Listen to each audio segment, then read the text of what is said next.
সবাইকে জানাই শুভ সন্ধ্যা। আমন্ত্রণ আজকের ভোরের আলো নিউজের শিরোনামে।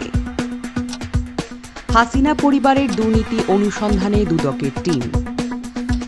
কেরানীগঞ্জে রূপালী ব্যাংকে ঢুকে পড়া ৩ ডাকাতের আত্মসমর্পণ। ভাষান্তর থেকে পালিয়ে আসা ২৪ রোহিঙ্গা আটক। ইতালির ইউজুলোতে ফেনী জেলার সিদ্ধরপুর ইউনিয়নের বীর মুক্তিযোদ্ধা লোকমান হোসেনকে সংবর্ধনা প্রদান। মাদককাণ্ডে ৩ শীর্ষ নাট্যাভিনেত্রীর নাম। এবারে থাকছে বিস্তারিত।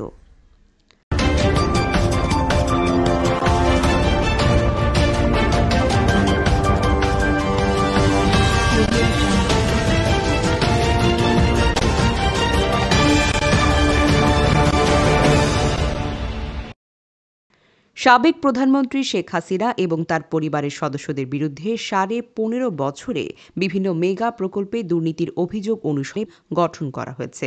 বুধবার দুর্নীতি দমন কমিশনের সিদ্ধান্তে উপপরিচালক মোহাম্মদ সালাহ উদ্দিনের নেতৃত্বে এই কমিটি গঠন করা হয়। টিমের অন্য সদস্যরা হলেন উপপরিচালক সাইদুজ্জামান নন্দন, সহকারী পরিচালক আফনান জান্নাত কেয়া, এস.এম. রাশিদুল হাসান, এ.কে.এম. মর্তুজা আলী সাগর। বিশেষ অনুসন্ধান এবং তদন্ত বিভাগের পরিচালককে এই টিমের তদারকিকারী কর্মকর্তা হিসেবে নিয়োগ দেওয়া হয়েছে।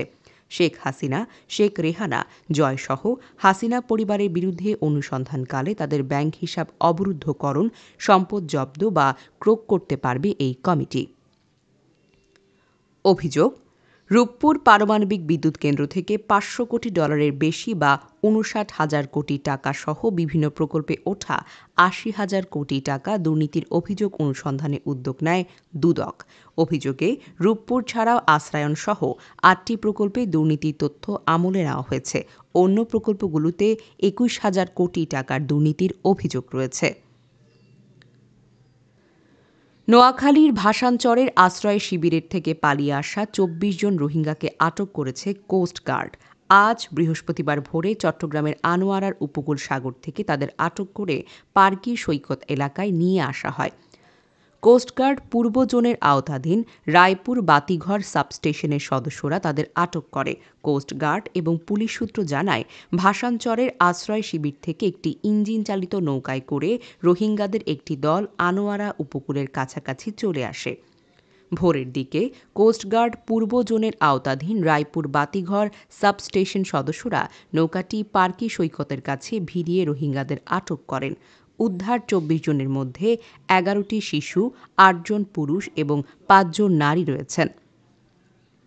ফেনী সিদ্ধরপুর ইউনিয়নের বীর মুক্তিযোদ্ধা লোকমান হোসেনকে সংবর্ধনা প্রদান করেছে ইতালির ভেনিসে ইউজুলো বসবাসরত প্রবাসী বাংলাদেশিরা। ইউজুলোর একটি রেস্তোরাঁয় আয়োজিত সংবর্ধনা অনুষ্ঠানে মোকাদ্দস হোসেন ইমাম এর কুরআন তেলাওয়াতের মধ্য দিয়ে অনুষ্ঠানটি শুরু করা হয়। বাংলাদেশ কমিউনিটি ইউজুলোর বিশিষ্টজন এবং ব্যবসায়ী সাইফুদ্দিন খালেদের উপস্থাপনায় বাংলাদেশ অ্যাসোসিয়েশনের ইউজুলোর ফখরুদ্দিনের সভাপতিত্বে সভায় ৩১ সালের মুক্তিযুদ্ধে শহীদদের স্মরণে ১ মিনিট নীরবতা পালন করেন উপস্থিত সকলেই। আলোচনা সভায় বীর মুক্তিযোদ্ধা লোকমান হোসেনের বাংলাদেশ স্বাধীন হওয়ার পেছনে অবদান এবং ভূমিকার কথা তুলে ধরে বক্তব্য রাখেন বক্তারা। সেই সময় বক্তব্য রাখেন আলমগীর, মানিক, রাজু, মঞ্জু, বিশিষ্ট ব্যবসায়ী মিন্টু মিয়ার শুভেচ্ছা বক্তব্য রাখেন। আলোচনা সভায় বিশেষ অতিথি হিসেবে আলোচনায় অংশগ্রহণ করেন বিশিষ্ট ব্যবসায়ী Kochi Mamun Bhuiyan, secretary Bangladesh association Mickey Mendes, Amin, DD Anwar সহ প্রমুখ। প্রধান অতিথি লোকমান হোসেন তার বক্তব্যে বলেন, দেশের সার্বভৌমত্ব রক্ষার দায়িত্ব তরুণ প্রজন্মের। প্রধান অতিথি মুক্তিযুদ্ধে শহীদদের ত্যাগের কথা তুলে ধরেন। সেই সময় আরও বক্তব্য রাখেন তরুণ, মানিক, রাজু, নবী, আলমগীর সহ প্রমুখ। সংবর্ধনা অনুষ্ঠানে বীর মুক্তিযোদ্ধা লোকমান হোসেনকে ফুলের শুভেচ্ছা জানানো হয়।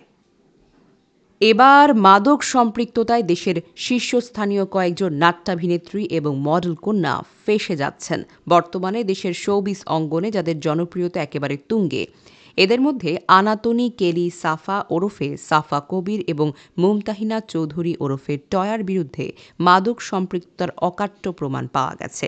এছাড়া নাট্যাঙ্গনের আরেক জনপ্রিয় মুখ তানজিন তিশা এবং সঙ্গীতশিল্পী সুনিধি নায়েকের মাদক সম্পৃক্ততায় ঘিরে বিশেষ অনুসন্ধান চালাচ্ছে মাদকদ্রব্য নিয়ন্ত্রণ অধিদপ্তর। ইতোমধ্যে স্বরাষ্ট্র মন্ত্রণালয়ের উচ্চ পর্যায়ে এই বিষয়ে প্রতিবেদন পাঠানো হয়েছে। সূত্র জানায়, মাদকসহ গ্রেফতার হওয়া বিশ্ববিদ্যালয় পড়ুয়া এক ছাত্রকে জিজ্ঞাসাবাদের সূত্র ধরে তথ্য প্রমাণসহ সাফা, টয়া, তিশা এবং সুনিধির নাম বেরিয়ে আসে। একটি বিশেষ হোয়াটসঅ্যাপ গ্রুপের মাধ্যমে তারা নিয়মিত মাদক সংগ্রহ করে আসছিলেন। এই হোয়াটসঅ্যাপ গ্রুপের অ্যাডমিন নর্থ সাউথ বিশ্ববিদ্যালয়ের সাবেক শিক্ষার্থী অরিন্দম রায় দীপকে ইতোমধ্যে গ্রেফতার করা হয়েছে। ঘটনা প্রসঙ্গে জানতে চাইলে মামলার তদন্ত কর্মকর্তা নারকোটিক্সের সহকারী পরিচালক রাহুল সেন যুগান্তরকে বলেন, দীপকে গ্রেফতারের পর তার কাছ থেকে আমরা কয়েকজন প্রথম সারির অভিনেত্রী এবং মডেলের মাদক সম্পৃক্ততার প্রমাণ পেয়েছি। এই বিষয়ে এখনও তদন্ত চলছে। তদন্ত শেষে সংশ্লিষ্টদের বিরুদ্ধে আইনগত ব্যবস্থা নেওয়া হবে। এতক্ষণ ভোরের আলো নিউজের সঙ্গে থাকার জন্য সবাইকে ধন্যবাদ।